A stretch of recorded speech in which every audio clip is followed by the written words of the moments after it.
Bharatiya Janata party के नेतृत्व वाली एनडीए सरकार ने मंगलवार को सुप्रीम कोर्ट में देश के पूर्व प्रधानमंत्री नरसिम्हा राव और उनके तत्कालीन वित्त मंत्री मनमोहन सिंह की खूब तारीफ की।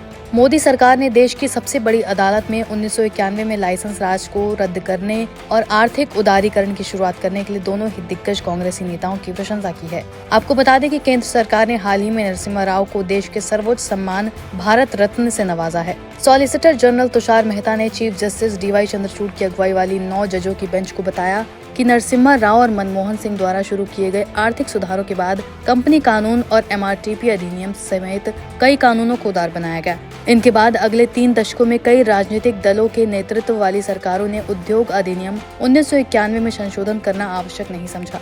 वो पीठ के एक सवाल का जवाब दे रहे थे, जिसमें जस्टिस हरिकेश रॉय, एएसओ का बीवी नागरत्ना, जेबी पारदीवाला, मनोज मिश्रा, उज्जवल भुइयां, सतीश सी शर्मा और ऑक्सटन जी मसीही भी शामिल थे। पीठ ने IDRA 1951 की तीखी आलोचना करते हुए इसे पुरातनपंथी बताया था।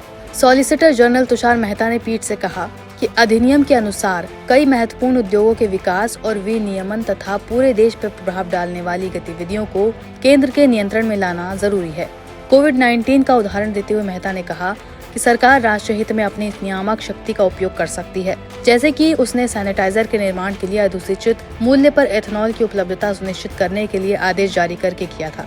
उन्होंने कहा कि मान लीजिए कि केंद्र सरकार को कोविड के दौरान आवश्यकता हो कि औद्योगिक अल्कोहल की पूरी मात्रा का उपयोग सैनिटाइजर के निर्माण के लिए किया जाना चाहिए, तो सरकार अपनी नियामक शक्ति का उपयोग कर सकती है।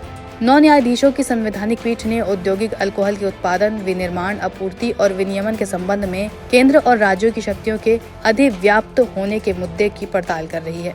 7 न्यायाधीशों की संविधान पीठ द्वारा राज्य के खिलाफ फैसला सुनाए जाने के बाद पीठ के समक्ष कई याचिकाएं आई। साल 1997 में 7 न्यायाधीशों की पीठ द्वारा ये निर्णय दिए जाने के बाद केंद्र के पास औद्योगिक अल्कोहल के उत्पादन में नियामक शक्ति होगी। साल 2010 में ये मामला 9 न्यायाधीशों की पीठ के पास गया था। सुनवाई बेनतीजा रही और अब 16 अप्रैल को ये सुनवाई फिर शुरू हुई।